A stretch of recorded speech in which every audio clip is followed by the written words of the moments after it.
நந்திகேஸ்வரருக்கு காப்பரிசி நிவேதனம் செய்வது ஏன்? குழந்தை இல்லா குறை நீங்குவதற்காக சிலாதர் முனிவர் என்பவர் சிவபெருமானை நோக்கி கடுந்தவம் இருந்தார். சிந்தை குவிந்த அவரது தவம் அரணை அவர் முன்னால் கொண்டு வந்து நிறுத்தியது. சிலாதா, என்ன வேண்டும் கேள் என்றார் சிவபெருமான். தெய்வமே, நீயே எனக்கு பிள்ளையாக வர வேண்டும் என்றார் சிலாதர். என் அம்சமாக உனக்கு ஒரு பிள்ளை பிறக்கும், கவலையை விடு என்று அருள் புரிந்து மறைந்தார் சிவபெருமான். இறைவனின் வாக்குப்படி சிலாதருக்கு ஓர் ஆண் குழந்தை அவதரித்தது. அந்த குழந்தையே நந்தி. சிவத்தை நோக்கி தவத்தை செய்த நந்தி சிவபெருமானுடன் கைலாயத்தில் இருக்கும் பேறு பெற்றார். வாயிற்காவல் தொழிலை பெற்று ஒரு கணத்துக்கு சிவகணங்களில் ஒரு பிரிவு தலைவராகவும் சிவபெருமானால் நியமிக்கப்பட்டார். தேவர்களும் அசுரர்களும் ஆலகால விஷத்துக்கு பயந்து கைலாயத்துக்கு வந்து சிவபெருமானிடம் முறையிட்ட போது, பயப்படாதீர்கள் என்று அபயமளித்த சிவபெருமான் எதிரில் இருந்த நந்திகேஸ்வரனை அழைத்து, அந்த ஆலகால விஷத்தை இங்கே கொண்டு வா என்றார்.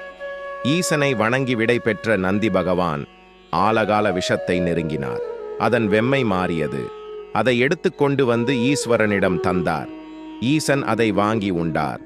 அருகில் இருந்த அம்பிகை சிவபெருமானின் கழுத்தை மென்மையாக தொட்டதால் விஷம் அங்கேயே நின்றுவிட்டது. இதை பார்த்த நந்தி பகவான் கேலியாகச் சிரித்தார்.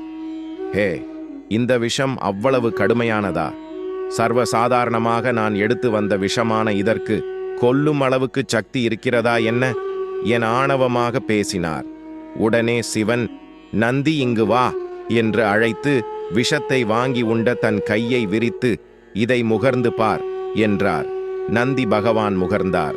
அதே வினாடியில் சுயநினைவை இழந்தார். கீழே விழுந்தார், எழுந்தார், அழுதார், சிரித்தார். பித்து பிடித்தவர் போல பலவிதமான சேஷ்டைகளை செய்து சுற்றித் திரிந்தார்.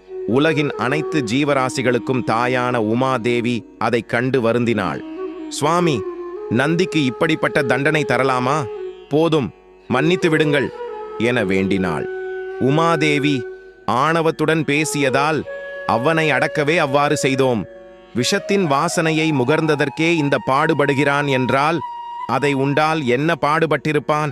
அதை அவனுக்கு காட்டவே இவ்வாறு செய்தோம். அரிசியை பொடி செய்து வெல்லத்துடன் சேர்த்து கொடு, அவன் தெளிவு பெற்று பழைய நிலையை அடைவான் என்றார் சிவபெருமான்.